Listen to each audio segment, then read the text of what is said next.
Padre, y del Hijo, y del Espíritu Santo. Amén. La gracia y la paz de parte de Dios nuestro Padre y de Jesucristo el Señor esté con todos ustedes. Y con tu espíritu. Mis hermanos, bienvenidos a este lunes. En la primera semana de Adviento estamos celebrando la fiesta de San Andrés Apóstol, hermano de Pedro, uno de los dos que fueron llamados cuando ambos estaban arreglando la red. Junto después con Santiago y Juan fueron los 4 llamados alrededor del mar de Galilea. Pidamos al Señor que así como ellos respondieron, también podamos nosotros responder a nuestra llamada. Vamos a iniciar nuestra celebración reconociendo ante el Señor que somos pecadores.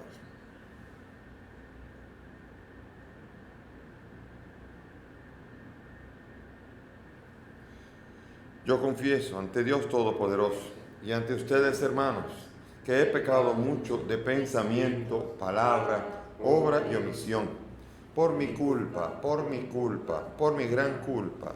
Por eso ruego a Santa María, siempre Virgen, a los ángeles, a los santos y a ustedes, hermanos, que intercedan por mí ante Dios nuestro Señor. Dios Todopoderoso tenga misericordia de nosotros, perdone nuestros pecados y nos lleve a la vida eterna. Gloria a Dios en el cielo y en la tierra paz a los hombres que ama el Señor. Por tu inmensa gloria te alabamos, te bendecimos, te adoramos, te glorificamos, te damos gracias, Señor Dios, Rey celestial, Dios Padre todopoderoso, Señor Hijo único Jesucristo, Señor Dios, Cordero de Dios, Hijo del Padre. Tú que quitas el pecado del mundo, ten piedad de nosotros. Tú que quitas el pecado del mundo, atiende nuestra súplica. Tú que estás sentado a la derecha del Padre, ten piedad de nosotros, porque solo tú eres santo, solo tú, Señor, solo tú, Altísimo Jesucristo, con el Espíritu Santo, en la gloria de Dios Padre. Amén. Oremos. Dios de gloria y majestad, tú que elegiste al apóstol San Andrés para que fuera predicador del Evangelio y pastor de tu iglesia, haz que sea siempre ante ti nuestro poderoso intercesor. Por Jesucristo nuestro Señor. Amén.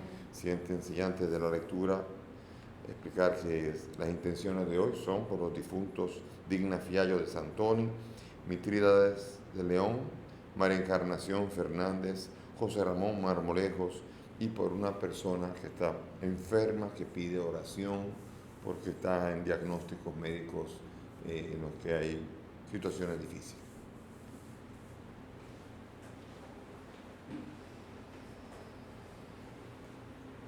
Lectura de la carta del apóstol San Pablo a los romanos.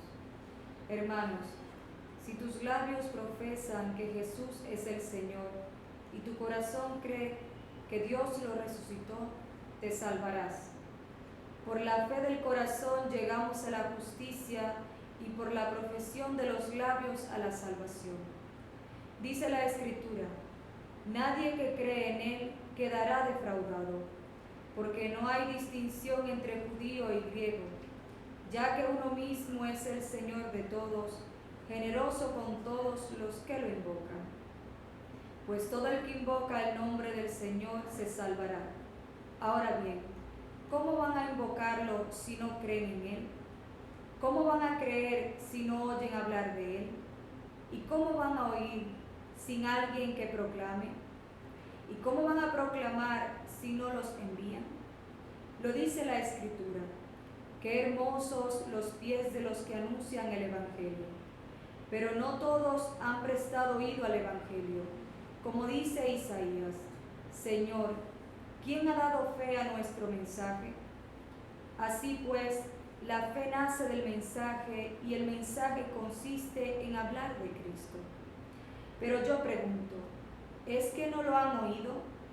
Todo lo contrario, a toda la tierra alcanza su pregón y hasta los límites del orbe su lenguaje.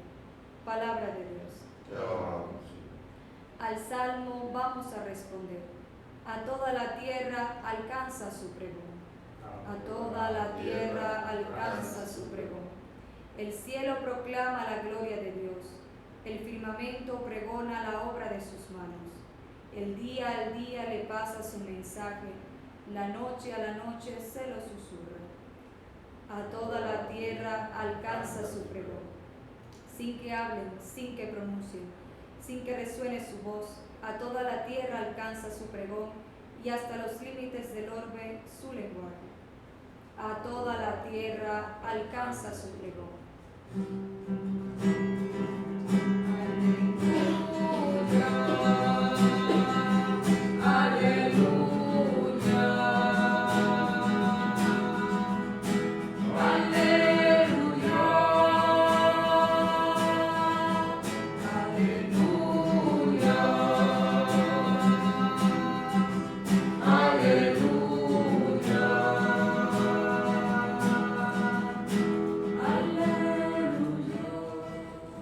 El Señor esté con ustedes. Lectura del Santo Evangelio según San Mateo. Gloria a ti, Señor. En aquel tiempo, paseando Jesús junto al lago de Galilea, vio a dos hermanos, a Simón, al que llaman Pedro, y a Andrés, que estaban echando el copo en el lago porque eran pescadores. Les dijo: vengan conmigo y les haré pescadores de hombres. Inmediatamente dejaron las redes y los siguieron. Paseando adelante, vio otros dos hermanos, Santiago, hijo de Zebedeo, y Juan, que estaban en la barca repasando las redes con Zebedeo su padre. Jesús los llamó también. Inmediatamente dejaron la barca y a su padre y los siguieron. Palabras del Señor. Gloria a ti, Señor. Siéntense, por favor. Qué belleza es la persona de Andrés, uno de los apóstoles. Él, mucho más religioso que Pedro, porque ya seguía a Juan Bautista. Él, junto con Juan, eran de los dos discípulos de Juan Bautista, los que siguieron al Señor y le preguntaron, según el Evangelio de Juan: Maestro, ¿dónde vives? Ese era uno, Juan y Andrés. Por eso Andrés se nota que es mucho más inquieto que Pedro en la fe, que sigue, que busca la radicalidad, igual que Juan. Están buscando ambos seguir al Señor, seguir a alguien, buscar al Mesías, y lo encuentran. Finalmente, cuando Juan Bautista les indica que van detrás de él y le preguntan, entonces él, Andrés, llama a Pedro y dice: hemos encontrado al Mesías, y lo trae. Óigame, entonces, caramba, yo diría que a mí lo que me impresiona aquí de la figura de Andrés es que trabajó a Pedro y de repente: mira, aquí está mi hermano, y le dice: tú eres el Pedro, tú eres la pieza, todo. Y dice: pero yo llegué primero. Puede haber dicho: yo llegué primero, yo estaba aquí primero que él. No, él se dio lugar. O sea, la belleza es: ¿qué habría sido de la iglesia si no hubiese habido Andrés? Que lleva a Pedro a Jesús. El que da a conocer a Pedro a Jesús es Andrés. El que le dice, Pedro le nombra, y después, más tarde, cuando ya llega el momento, le dice: suelten todo, vengan para acá, y les haré pescadores de hombres. Y así también a Santiago y Juan. Pero aquí la belleza de Andrés, que es una figura, hay varias figuras así en la Biblia, como por ejemplo Ananías, aquel que Dios se le apareció y dijo: ve y ora por Pablo, que ha quedado ciego, que está allá en la casa de un tal fulano, ve para allá y haz esto. Pero Señor, hazlo. Y cuando ora, Pablo se le caen las escamas de los ojos y Pablo se convierte en el superapóstol Pablo. Ananías podría haber dicho: pero fui yo que oré. No. O sea, la belleza aquí de saber colaborar con el plan de Dios y saber quedarte en el lugar que Dios te pide. Y con alegría, con gozo. Cuánto afán en nuestra iglesia de escalar y de subir, porque eso que pasa en el gobierno se entiende, en los gobiernos políticos, porque la política es una búsqueda constante de subir, de escalar, de llegar a tener cada vez más poder. Pero en la iglesia no es así. En la iglesia es el servicio. Y en la iglesia es el buscar el lugar que a mí me toca, el lugar en el que yo puedo ser más útil al Señor, porque es a fin de cuentas eso es lo que en teoría estoy buscando. Pero ha habido y habrá siempre lo que llaman los arribistas, los que están buscando dar codazos, jalones, zancadilla, con la búsqueda de quedarse con el lugar de Pedro. Y a Pedro le toca solamente a Pedro. Y a Andrés le toca el lugar de Andrés. Y así los demás. Andrés es uno de los 12. Y él está ahí. Y no es muy notorio en el Evangelio. En el Evangelio aparece solamente cuando En un momento Andrés, el que presenta al niño, que dice, aquí hay un niño que tiene 5 panes y 2 peces. ¿Qué es esto para toda la multitud? Es el único momento en que aparece Andrés. Andrés, aparte de cuando lleva a Pedro a Jesús. Y ya, Pedro, sin embargo, tuvo su lugar, pero Andrés también. Andrés llegó a Bizancio y desde allí funda la iglesia cristiana allí. Y después se va a convertir en Constantinopla y habrá puesto allí un obispo. Y Andrés habrá comenzado con todo lo que va a ser llamada la iglesia oriental. Y por eso en Constantinopla se le llama el patriarca mayor, el fundador de la iglesia, la cabeza de la iglesia. Es bella el encuentro que tuvieron Pablo VI y el patriarca de Constantinopla, que después del siglo X, cuando hubo separación, no se habían prácticamente encontrado más, y tuvieron el encuentro en el año 76, y allí el Papa, cuando encuentra a Pablo, cuando encuentra al patriarca de Constantinopla, le quiere besar los pies, y dice, beso los pies a mi hermano. Y entonces le dice, no, entonces él no le dejó, y fue y dice, no, al revés, soy yo. Yo soy el que quiero, yo soy Andrés, y quiero besar los pies de mi hermano Pedro. Dice, y en esto comenzó todo el camino, el sínodo de unidad entre la iglesia oriental y occidental, que por tonterías se había separado y que finalmente comenzaron y han hecho un camino muy común, que ya todavía con el Papa Francisco se ha hecho tanto. Él es el fundador de la iglesia oriental, de toda la iglesia, desde Constantinopla para allá. Todo el caminar de la iglesia se le debe a Andrés, el hermano menor, pero no menos grande también que Pedro, igualmente grande. ¿Por qué? Porque estaba en el lugar que Dios le corresponde. Y tenemos que tener una gran alegría de tener una fiesta de alguien tan grande. Hoy en la iglesia oriental es la gran fiesta. Es como para nosotros San Pedro y San Pablo. Para allá es Andrés, que es la fiesta del fundador de la iglesia, es el patriarca, es el que inició todo. Y por eso damos gracias al Señor por esta iglesia que está llamada a extender por todos los rincones de la tierra la buena noticia de Jesucristo. Y vemos nosotros en la carta de Romanos, una carta que se usa tanto para poder justificar la sola fides, solo la fe. Dice, si tus labios profesan que Jesús es el Señor y tu corazón cree que Dios lo resucitó, te salvarás. Uno dice, pero ¿basta eso? No, basta eso significa, la fe es un camino. Miren lo que dice, si confiesas con tu labio y crees en tu corazón. Para Pablo, creer implica también obras buenas, implica el hacer el bien. Nadie puede simplemente creerse salvado sin que sea en futuro. Te salvarás, te salvarás. Fíjense cómo por la fe llegamos a la justicia, la justificación. La fe nos justifica. Y entonces ahora después las acciones, las palabras, lo que decimos, lo que hacemos, todo aquello nos llevará a la salvación. ¿Entienden? Primero hay justicia y después salvación. Son dos momentos salvíficos que hay que entender siempre. Cuando yo cojo al Señor, yo recibo lo que se llama la redención, la justicia de Dios.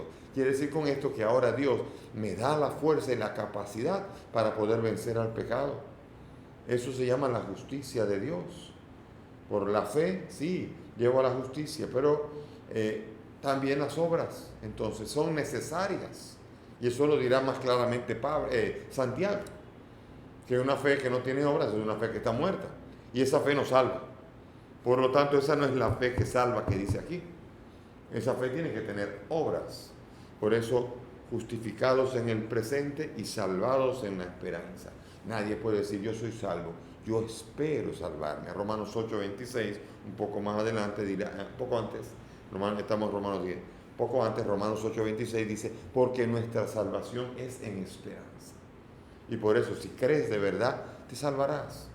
Si crees, si ejercitas la fe, si la fe tuya es viva, si la fe tuya es operante, te salvarás. Ahora, justicia. En el futuro, salvación.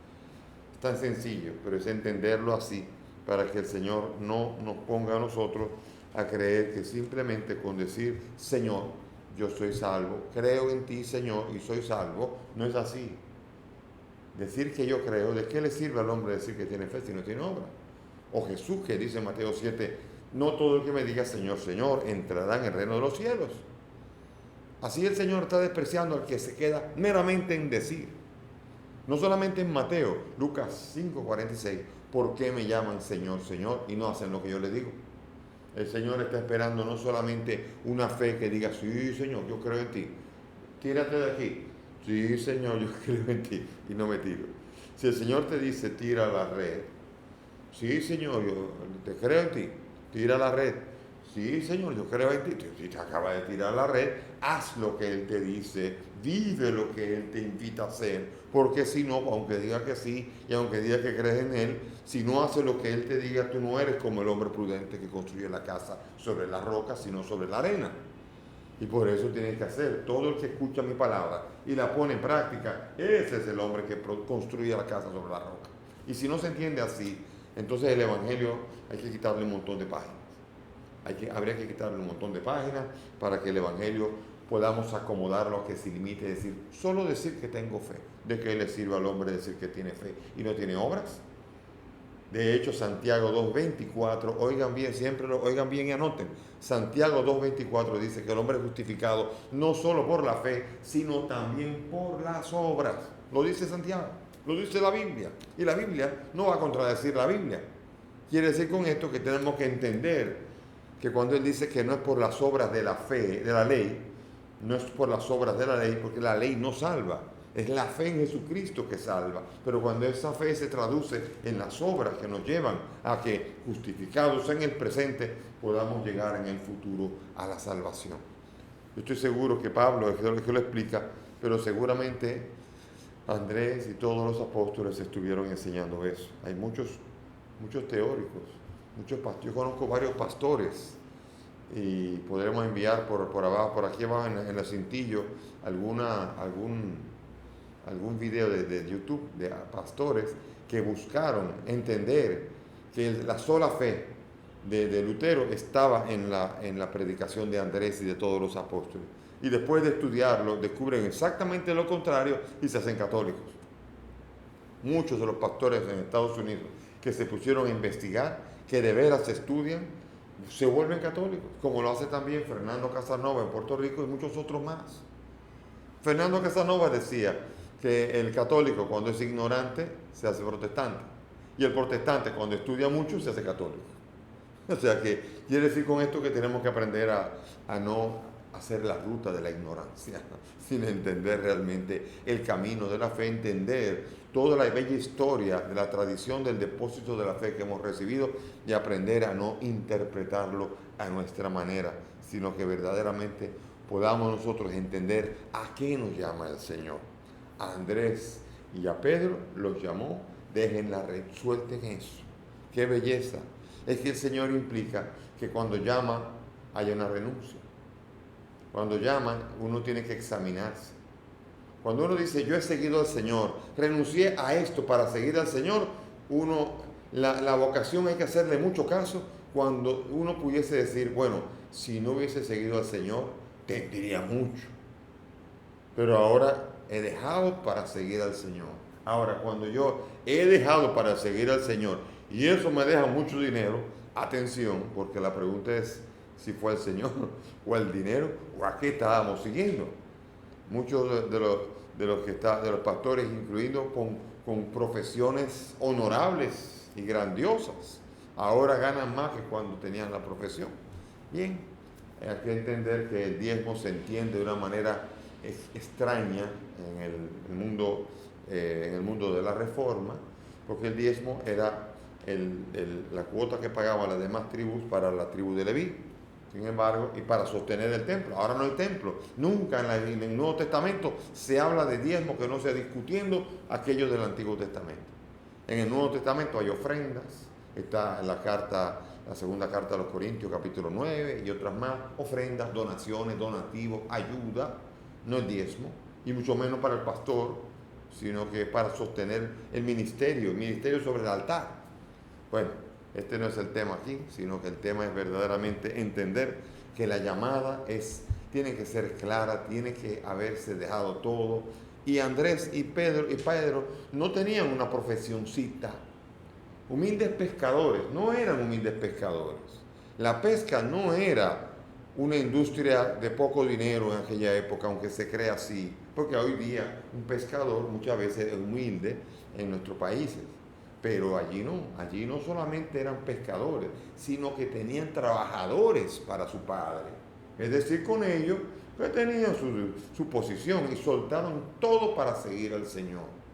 Hay que entenderlo así, como también entender todo lo que es la verdadera renuncia. El Señor mismo, cuando es un carpintero, uno dice un humilde carpintero, porque normalmente en nuestro pueblo el carpintero es el sencillo que clava clavos y se acabó. Pero el carpintero era una profesión bastante considerable dentro de aquella época. El carpintero era uno en el pueblo y era el que hacía todas las obras y era considerado bastante notorio lo que era trabajar como carpintero. Lo dejó todo para seguir al Señor, al Padre suyo, el cielo, Jesús. Qué belleza que hoy en la vocación Andrés nos invita a reflexionar sobre nuestro lugar, encontrarlo y en Él encontrar nuestra alegría, florecer y darle a Él toda la gloria que se merece. Amén. Nos ponemos de pie y vamos a elevar nuestras súplicas al Señor. Vamos a poner nuestras intenciones en sus manos. Por la Iglesia, para que se sienta fortalecida con el testimonio de los mártires, roguemos al Señor. Te rogamos, óyenos. Por los que se dedican al servicio de los demás, con gran riesgo de sus vidas, para que su generosidad venza nuestro egoísmo, roguemos al Señor. Te rogamos, óyenos. Por los que sufren injustamente vejaciones, injurias, humillaciones, torturas, para que acepten su dolor con fortaleza de ánimo y sepan perdonar, roguemos al Señor. Te rogamos, óyenos. Por nosotros, para que el testimonio de los mártires nos reconforte en la prueba de cada día, roguemos al Señor. Te rogamos, óyenos. Pidamos por las almas de Digna, Mitrídates, María Encarnación y José Ramón para que el Señor los acoja en su reino. Roguemos al Señor. Te rogamos, óyenos. Por esta persona enferma, por su salud, que han encontrado análisis peligrosos, para que el Señor lleve todo a feliz término y cure su cuerpo y lo alivie, roguemos al Señor. Te rogamos, Padre del cielo, estas peticiones te las presentamos por el mismo Cristo nuestro Señor. amén. Siéntense. Verbum caro fatu est, verbum pagis fatu est, verbum caro fatu est, verbum pagis fatu est. Antes del tiempo, mucho antes que la tierra comenzase a existir, el verbo estaba junto a Dios.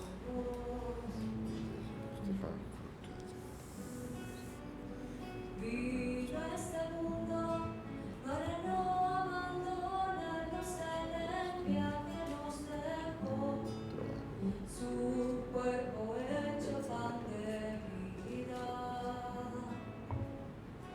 Verbum caro fatum est, verbum panis fatum est, verbum caro fatum est, verbum panis fatum est.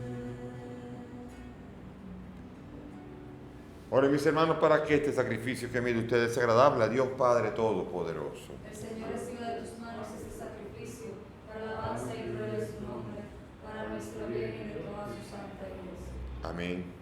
Concédenos, Dios Todopoderoso, que te agraden estos dones que te presentamos en la festividad de San Andrés y haz que sean para nosotros fuente de vida eterna. Por Jesucristo nuestro Señor. El Señor esté con ustedes. Levantemos el corazón. Demos gracias al Señor nuestro Dios. En verdad es justo y necesario, es nuestro deber y salvación darte gracias siempre y en todo lugar. Señor Padre Santo, Dios Todopoderoso y Eterno, porque tú, Pastor eterno, no abandonas a tu rebaño, sino que por medio de los santos apóstoles lo cuidas y lo proteges siempre, para que sea gobernado por aquellos mismos pastores que le diste como vicarios de tu Hijo. Por eso, con los ángeles y arcángeles y los tronos y dominaciones y todos los coros celestiales, cantamos sin cesar el himno de tu gloria, diciendo: Santo, santo, santo es el Señor, Dios del universo. Llenos están el cielo y la tierra de tu gloria. Hosana en el cielo. Bendito el que viene en nombre del Señor. Hosana en el cielo. Santo eres en verdad, Señor, fuente de toda santidad. Santifica estos dones con la efusión de tu Espíritu, de manera que sean cuerpo y sangre de Jesucristo nuestro Señor, el cual, cuando iba a ser entregado a su pasión, tomó pan, dándote gracias, lo partió y lo dio a sus discípulos, diciendo: tomen y coman todos de él, porque este es mi cuerpo que será entregado por ustedes.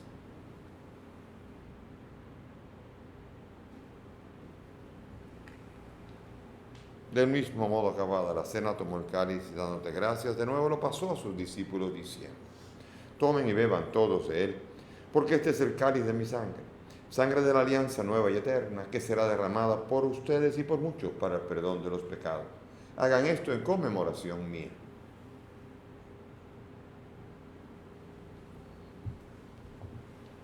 Este es el sacramento de nuestra fe. Anunciamos tu muerte, proclamamos tu resurrección. Ven, Señor Jesús. Así, Padre, al celebrar el memorial de la muerte y resurrección de tu Hijo, te ofrecemos el pan de vida y el cáliz de salvación. Te damos gracias por poder servirte. Te pedimos que el Espíritu congregue a cuantos participamos del cuerpo y sangre de Cristo. Acuérdate de tu iglesia, del Papa Francisco, de mi indigno siervo tuyo y todos los pastores que cuidan de tu pueblo. Acuérdate de nuestros hermanos, Dignas, Mitrídates, María Encarnación y José Ramón, y todos los que han muerto en tu misericordia. Admítelos a contemplar la luz de tu rostro. Ten misericordia de nosotros, y así con María la Virgen, San José, San Andrés, los apóstoles y cuantos vivieron en tu amistad a través de los tiempos, merezcamos por tu Hijo compartir la vida eterna y cantar tus alabanzas. Por Cristo, con Él y en Él, a ti, Dios Padre omnipotente, en la unidad del Espíritu Santo, todo honor y toda gloria por los siglos de los siglos. Dirijámonos al Padre con la oración que el Maestro nos enseñó. Padre nuestro que estás en el cielo, santificado sea tu nombre. Venga a nosotros tu reino. Hágase tu voluntad en la tierra como en el cielo. Danos hoy nuestro pan de cada día. Perdona nuestras ofensas, como también nosotros perdonamos a los que nos ofenden. No nos dejes caer en la tentación y líbranos del mal. Líbranos de todo mal y concédenos la paz, para vivir libres de pecado mientras esperamos la gloriosa venida de nuestro Salvador Jesucristo. Tuyo es el reino, tuyo es el poder y la gloria por siempre, Señor. Señor, tú dijiste a los apóstoles: la paz les dejo, mi paz les doy. No miren nuestros pecados, mira la fe de tu iglesia, y conforme a tu palabra, concede a tu iglesia la paz y la unidad. Tú que vives y reinas por los siglos de los siglos. Amén. Que la paz del Señor esté con todos ustedes. Y con tu espíritu. Dense fraternalmente la paz. Cordero de Dios, que quitas el pecado del mundo. Ten piedad de nosotros. Cordero de Dios, que quitas el pecado del mundo. Ten piedad de nosotros. Cordero de Dios, que quitas el pecado del mundo. Danos la paz. Mis hermanos, aquí está Jesús, el Señor, el Cordero de Dios, el que quita el pecado del mundo. Dichosos nosotros los invitados a esta mesa. Señor, no soy digno de que entres en mi casa, pero Pero una una palabra palabra tuya tuya bastará para sanar.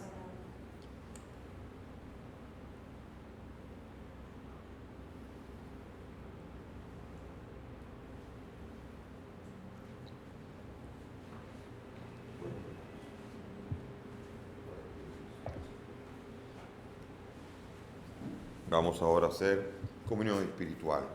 Cierren los ojos, por favor. Creo, Jesús mío, que estás real y verdaderamente en el cielo y en el santísimo sacramento del altar.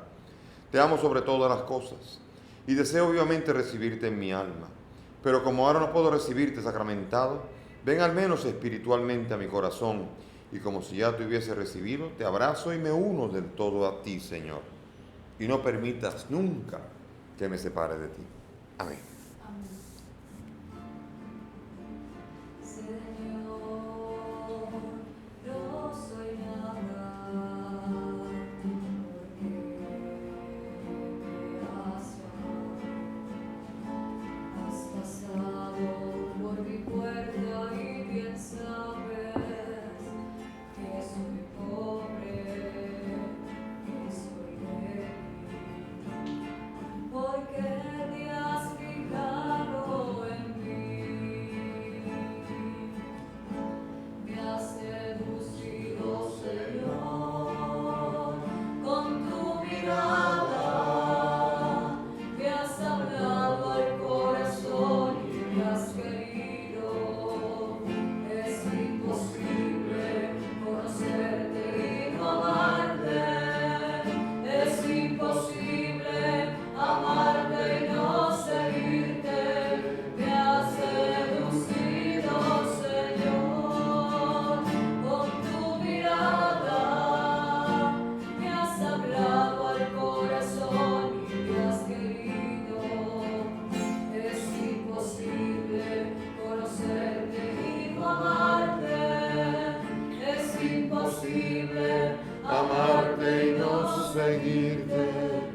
Oremos.